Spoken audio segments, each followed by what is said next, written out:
Hello दोस्तों, नमस्कार। मैं शैलेंद्र कुमार आप सभी का स्वागत करता हूं आपके अपने चैनल एग्री नॉलेज प्लस पर। आज का हमारा सेशन है सम्मिलित राज्य कृषि सेवा परीक्षा महासंग्राम, जो कि बन चुका है मैराथन यूपीपीएससी 2020, जिसके अंतर्गत हम देखेंगे यूपीपीएससी एवं यूपीटीसीटी पीटी एग्रीकल्चर में पूछे जाने वाले ऐसे प्रश्न जिनकी परीक्षा में आने की प्रबल संभावना है। आइए आज के सेशन की शुरुआत करते हैं मोटिवेशनल कोट्स के साथ। आज का मोटिवेशनल कोट्स है, होके मायूस ना यूं शाम की तरह ढलते रहिए। जिंदगी एक भोर है सूरज की तरह निकलते रहिए। ठहरोगे एक पाँव पर तो थक जाओगे, धीरे धीरे ही सही मगर चलते रहिए। ठीक है दोस्तों, आइए इसी के साथ देखते हैं पहला क्वेश्चन जो रहा आपकी स्क्रीन पर। वर्तमान में व्हाट्सएप के सीईओ कौन हैं? इसके ऑप्शंस हैं Sundar Pichai, Mark Zuckerberg, Jack Dorsey, Jan Koum. आप लोग बताएंगे इसका सही जवाब क्या होगा। जी हाँ, इसका सही जवाब होगा डी, जॉन कॉम। ठीक है, जो वर्तमान समय में व्हाट्सएप के सीईओ हैं वो जॉन कॉम हैं। अब बात कर लेते हैं यानी ऑप्शंस के बारे में। सुंदर पिचाई जो हैं गूगल के सीईओ हैं। किसके? गूगल के। ठीक है, और सेकंड नंबर पे है मार्क जुकरबर्ग। ये किसके हैं? फेसबुक के हैं, फेसबुक के सीईओ हैं। और जैक डोर्सी किसके हैं? ट्विटर के। ठीक है, ये चीज़ भी आप लोग ध्यान रखेंगे, ट्विटर। आइए आगे बढ़ते हैं और नेक्स्ट क्वेश्चन देखते हैं। निम्न का सही मिलान कीजिए। उज्बेकिस्तान, इधर राजधानियां दी गई, इधर देश दिए गए हैं, आप लोगों को इनको सही मिलान करना है। उज्बेकिस्तान के सामने ताशकंद है, अफगानिस्तान के सामने बगदाद है, इराक के सामने काबुल है और कजाकिस्तान के सामने नूर सुल्तान है। बताइए इसका सही मिलान क्या होगा। आइए देखते हैं। उज्बेकिस्तान की राजधानी ताशकंद है। ठीक है, अफगानिस्तान की राजधानी काबुल है, इराक की राजधानी बगदाद है। ठीक है, और यहाँ पे बात कर लेते हैं कजाकिस्तान की राजधानी नूर सुल्तान है। ठीक है, ये देश हैं और उनकी राजधानियाँ हैं, इनको आप लोग ध्यान रखेंगे। आइए आगे बढ़ते हैं और नेक्स्ट क्वेश्चन देखते हैं। भारतीय महिला क्रिकेट टीम के मुख्य कोच कौन है? इसके ऑप्शन हैं रवि शास्त्री, रमेश पवार, नीलम कपूर और लास्ट है ब्रजभूषण सिंह। आप लोग बताएंगे इसका सही जवाब क्या होगा। जी हाँ, इसका सही जवाब होगा रमेश पवार। रमेश पवार जो हैं वर्तमान समय में मुख्य कोच हैं किसके? भारतीय महिला क्रिकेट टीम। ठीक है, रवि शास्त्री क्या हैं? भारतीय क्रिकेट टीम के मुख्य कोच हैं। और नीलम कपूर वर्तमान समय में क्या हैं? नीलम कपूर जो हैं वर्तमान समय में महानिदेशक हैं किसकी? भारतीय खेल प्राधिकरण। भारतीय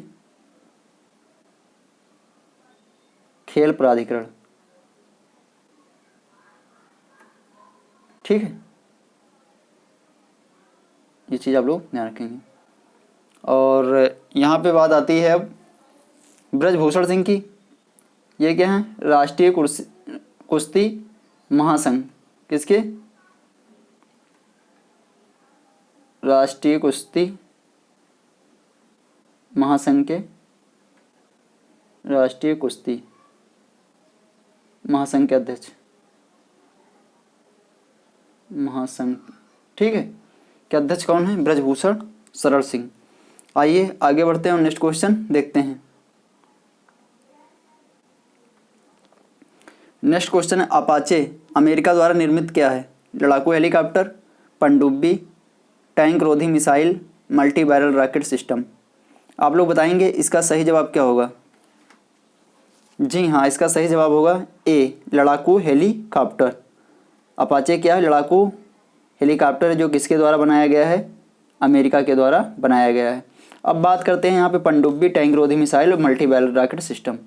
ये अपने यहाँ एक मिसाइल बनी थी कलावरी मिसाइल जो थी, कलावरी INS, जो कि एक स्कॉर्पियन श्रेणी की पनडुब्बी है। ठीक है, क्लावरी INS जो थी अपने यहाँ की मतलब अपने भारत में निर्मित या स्वदेश में निर्मित एक स्कॉर्पियन श्रेणी की क्या थी, पनडुब्बी टैंक रोधी मिसाइल। टैंक रोधी मिसाइल के बारे में हमने आप लोगों को बताया था अभी कल, कौन सी थी, हेलिना, जो कि भारत में निर्मित है। मल्टी बैरल रॉकेट सिस्टम में पिनाका। पिनाका क्या है, मल्टी बैरल रॉकेट सिस्टम है। ठीक है, अब यहाँ पे हम और चीज़ देखते हैं थोड़ा। ठीक है, मल्टी बैरल रॉकेट सिस्टम कौन था, पिनाका था। और टैंक रोधी मिसाइल जो भारत में निर्मित की गई थी वो हेलिना थी। ठीक है, एंटी टैंक मिसाइल। आइए आगे बढ़ते हैं और नेक्स्ट क्वेश्चन देखते हैं। वर्तमान समय में जीवन बीमा निगम के प्रबंध निदेशक कौन है? इसके ऑप्शंस हैं सिद्धांत मोहंती, सुभाष चंद्र खुंतिया, MR कुमार, संजीव नौटियाल। आप लोग बताएंगे इसका सही जवाब क्या होगा।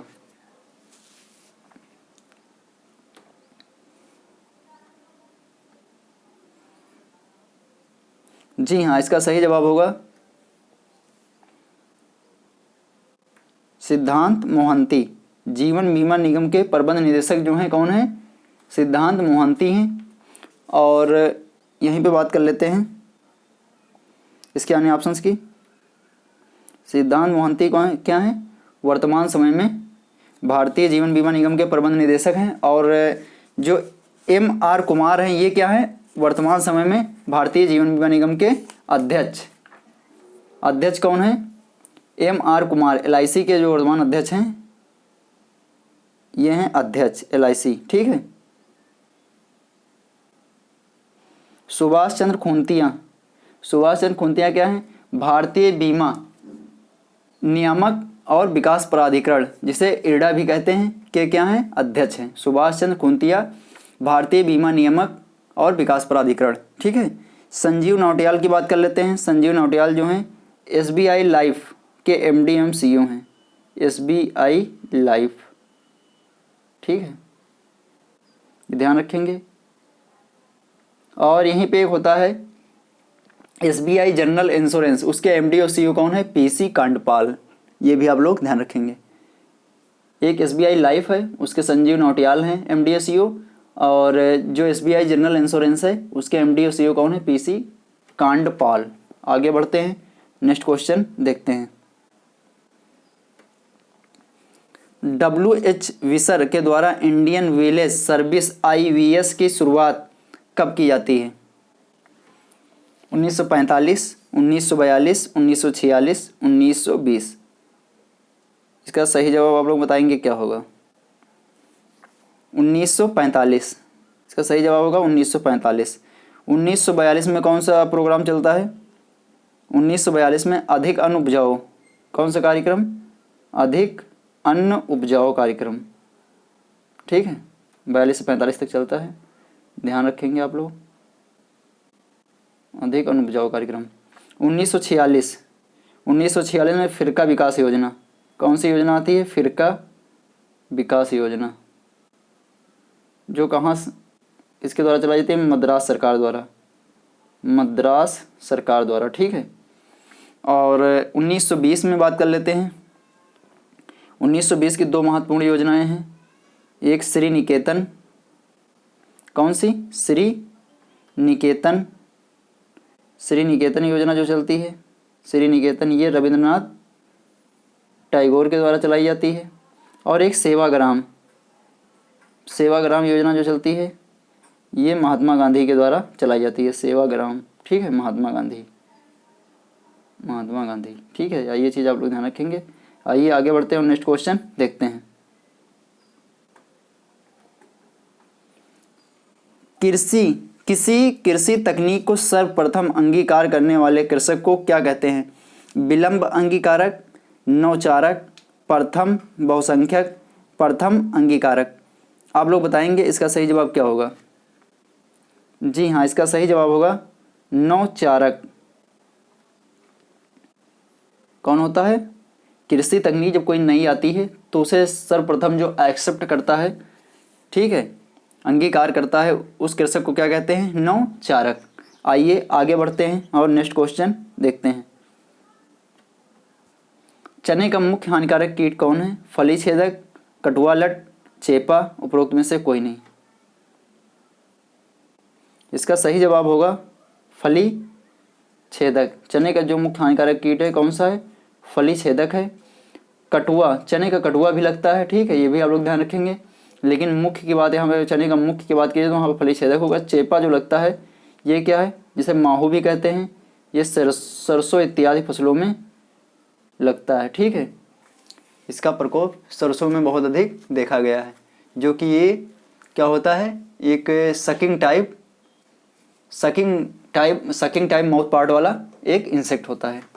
आइए आगे बढ़ते हैं और नेक्स्ट क्वेश्चन देखते हैं। राष्ट्रीय स्तर पर सामुदायिक विकास योजनाओं की केंद्रीय समिति कौन सी है?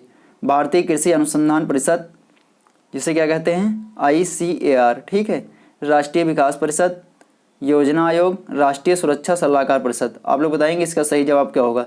राष्ट्रीय स्तर पर जो सामुदायिक विकास योजना चलती है उसकी केंद्रीय समिति यहाँ पे पूछी गई है, आप लोग बताएंगे इसका सही जवाब क्या होगा? जी हाँ, इसका सही जवाब होगा राष्ट्रीय विकास परिषद, ठीक है। राष्ट्रीय स्तर पर जो सामुदायिक विकास का योजनाएं चलाई जाती हैं उसका जो उसकी केंद्रीय समिति होती है उसका नाम क्या है? राष्ट्रीय विकास परिषद। इंपॉर्टेंट है, ध्यान रखेंगे। आगे बढ़ते हैं, नेक्स्ट क्वेश्चन देखते हैं। भारतीय कृषि अनुसंधान परिषद के बारे में हम कई बार बता चुके हैं, ठीक है। राष्ट्रीय सुरक्षा सलाहकार परिषद के बारे में आप लोग जानते हैं। राष्ट्रीय विकास और योजना आयोग तो आप लोगों के बारे में कल ही हमने इसके बारे में चर्चा की थी, जो कि वर्तमान समय क्या बन गया है? नीति आयोग। सरकार का थिंक टैंक कहा जाता है। 1 जनवरी 2015 से ये किस नाम से जाना जाने लगा? नीति आयोग। आगे बढ़ते हैं और नेक्स्ट क्वेश्चन देखते हैं। नेक्स्ट क्वेश्चन है, कोशिका कैपिलरी नली में पानी की ऊंचाई का बढ़ना किसके सीधे समानुपाती होता है? पानी का पृष्ठ तनाव, पानी की सह्याद्रता, कोशिका नली का व्यास, ए और सी दोनों। आप लोग बताएंगे इसका सही जवाब क्या होगा? जी हाँ, इसका सही जवाब होगा पानी का पृष्ठ तनाव। पानी के पृष्ठ तनाव के कारण ही जो कोशिका जल होता है, केशिका जल, ठीक है, केशिका जल जो होता है वो पौधों में चढ़ता है, ठीक है। और ये यहाँ पे बात कर लेते हैं, केशिका जल ही होता है जो पौधों के लिए उपयोगी होता है, बाकी अन्य जल जो होते हैं वो पौधों के लिए अन उपयोगी होते हैं। केशिका जल ही होता है जो पौधों में जड़ों के द्वारा अवशोषित किया जाता है, ठीक है। ये चीज़ भी आप लोग ध्यान रखेंगे, इम्पॉर्टेंट है। आगे बढ़ते हैं, नेक्स्ट क्वेश्चन देखते हैं। आलू के लिए मृदा का इष्टतम pH परिसर कितना होता है? इसके ऑप्शंस हैं, इसके ऑप्शन हैं 6.5 से 8.0, 6.0 से 7.5, 5 से 5.5, 4.0 से 6.0। आप लोग बताएंगे इसका करेक्ट आंसर क्या होगा? जी हाँ, इसका करेक्ट आंसर होगा 5 से 5.5। जो आलू के लिए मृदा का pH परिसर होता है वो कितना होता है? 5 से 5.5। 6.5 से 8.5 किसके लिए होता है बताइए?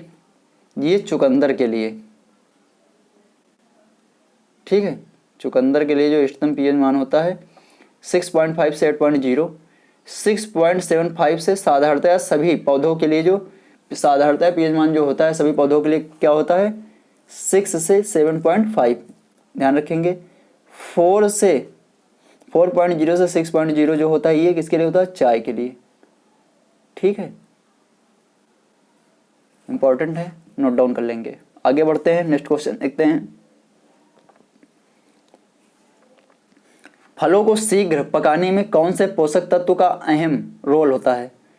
सल्फर, पोटेशियम, फास्फोरस या नाइट्रोजन? आप लोग बताएंगे इसका सही जवाब क्या होगा? जी हाँ, इसका सही जवाब होगा यहाँ पे फास्फोरस, ठीक है।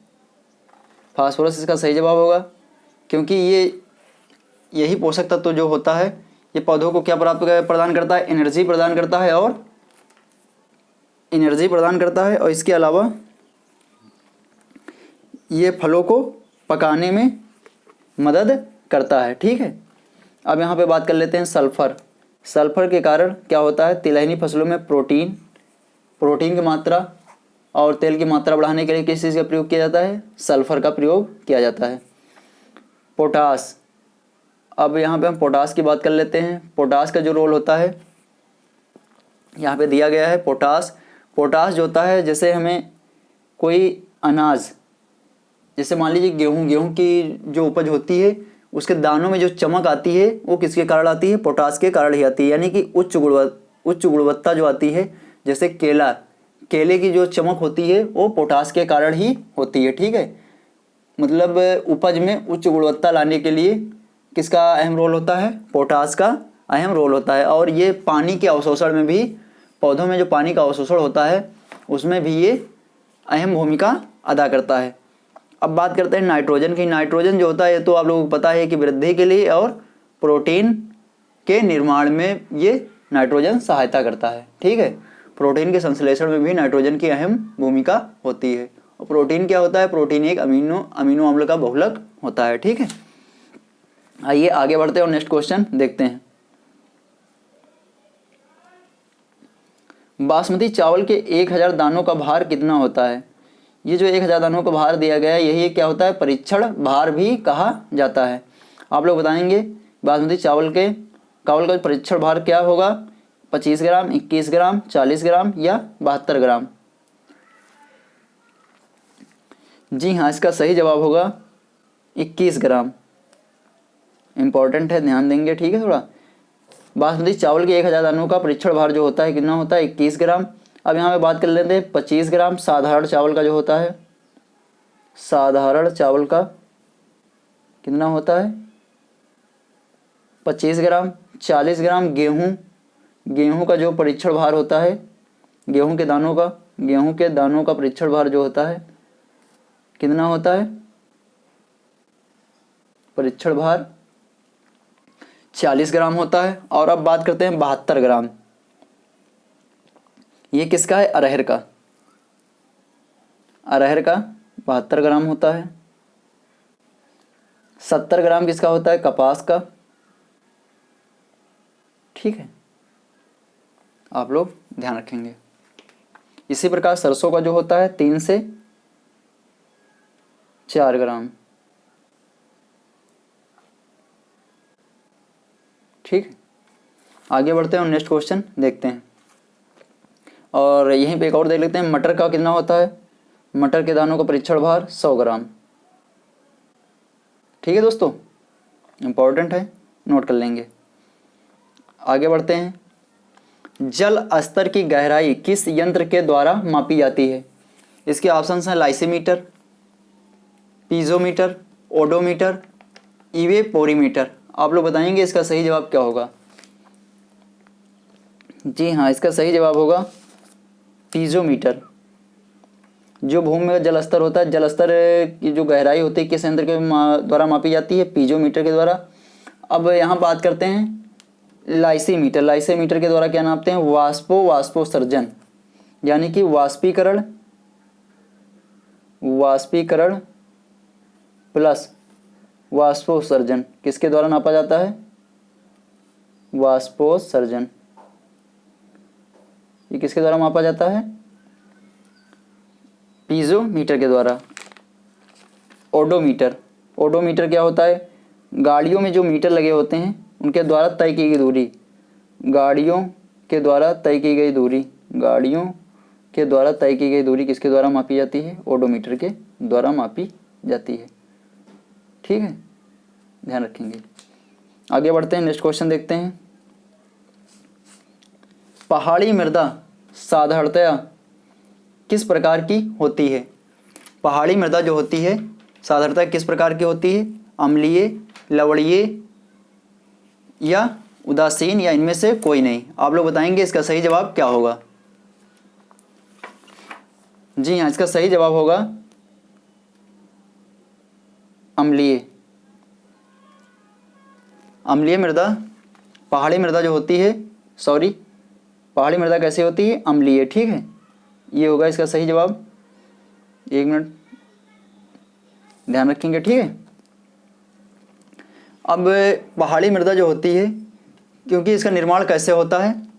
पहाड़ी मृदा का निर्माण जो होता है ये मतलब शुष्क और आर्द्र मौसम में जो चट्टानों का जो क्षरण होता है, उस क्षरण के फलस्वरूप क्या होता है, मृदा का निर्माण होता है। चट्टानों का आर्द्र एवं शुष्क मौसम में जो चट्टानों का क्षरण होता है, उस क्षरण के फलस्वरूप जो इस मृदा का निर्माण होता है, वही मृदा कौन सी है, पहाड़ी मृदा। इसे लैटेराइट मृदा के नाम से भी जाना जाता है।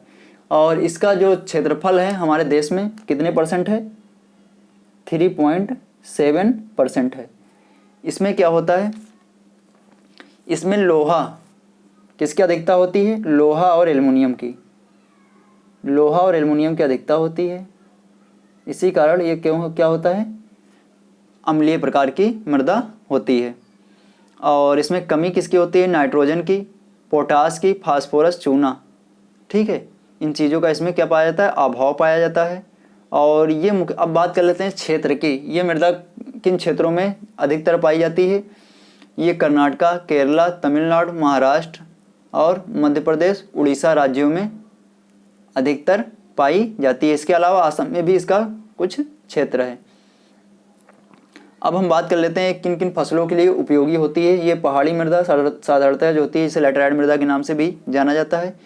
ये जैसे चाय, कहवा, रबड़, काफ़ी और कॉफ़ी, कहवा काफ़ी को कहते हैं, ठीक है, रबड़, काजू इत्यादि के लिए ये उपयोगी मृदा होती है। ठीक है, इम्पॉर्टेंट, ध्यान रखेंगे।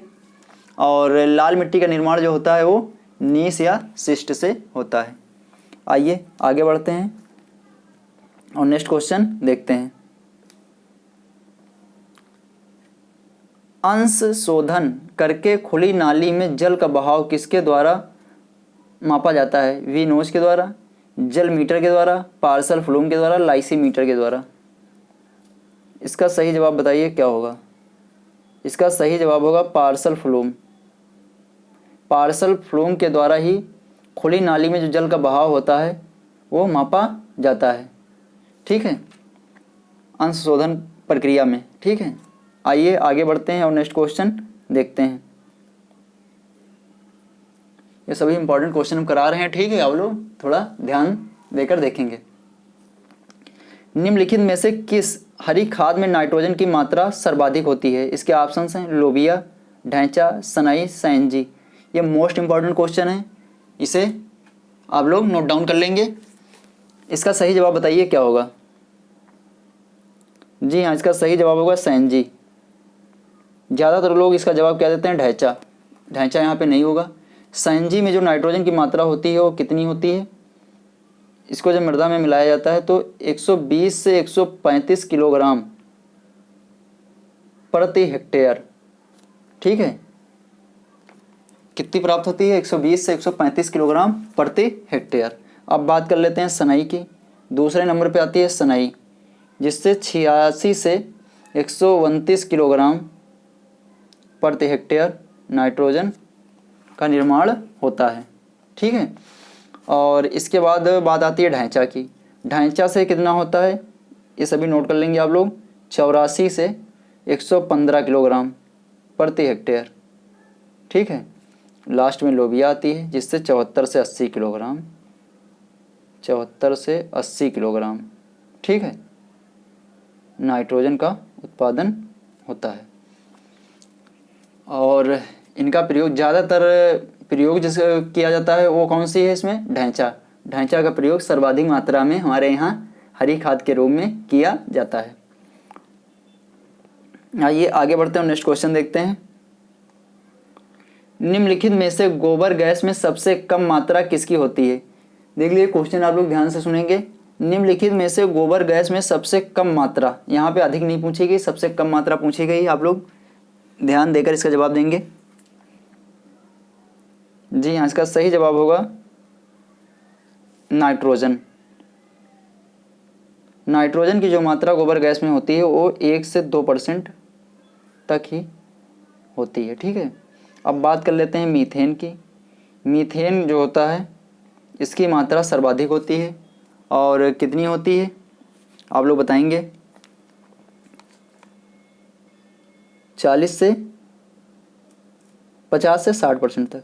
ठीक है, मीथेन की मात्रा जो होती है 50 से 60% तक होती है, और CO2 की मात्रा जो होती है 30 से 40% तक होती है। ठीक है, और हाइड्रोजन जो होता है वो 6 से 10% तक पाया जाता है। ठीक है, ये सब ज्वलनशील गैस होती हैं, और ये चीज़ आप लोग ध्यान रखेंगे। मीथेन क्या है? ज्वलनशील गैस है।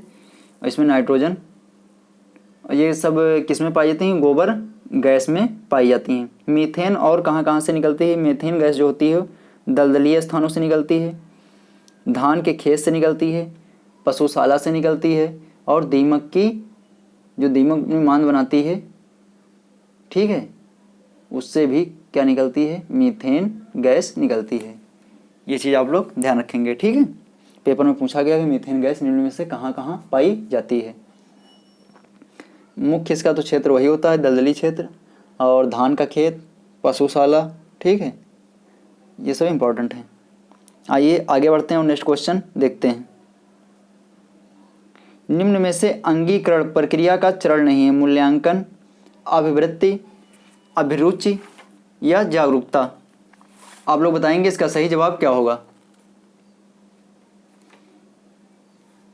जी हाँ, इसका सही जवाब होगा अभिवृत्ति। ठीक है, सही जवाब क्या होगा? अभिवृत्ति होगा इसका, क्योंकि अभिवृत्ति को अंगीकरण प्रक्रिया में शामिल नहीं किया गया है।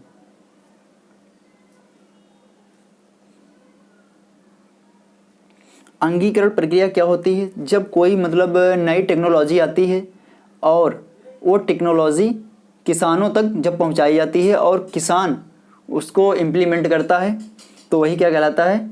अंगीकरण कहलाता है। और जो प्रथम कृषक होता है जिसके द्वारा इसे अपनाया जाता है, उसे क्या कहते हैं? नवाचारक। ठीक है, जो अभी आप लोगों को आगे मिला भी था।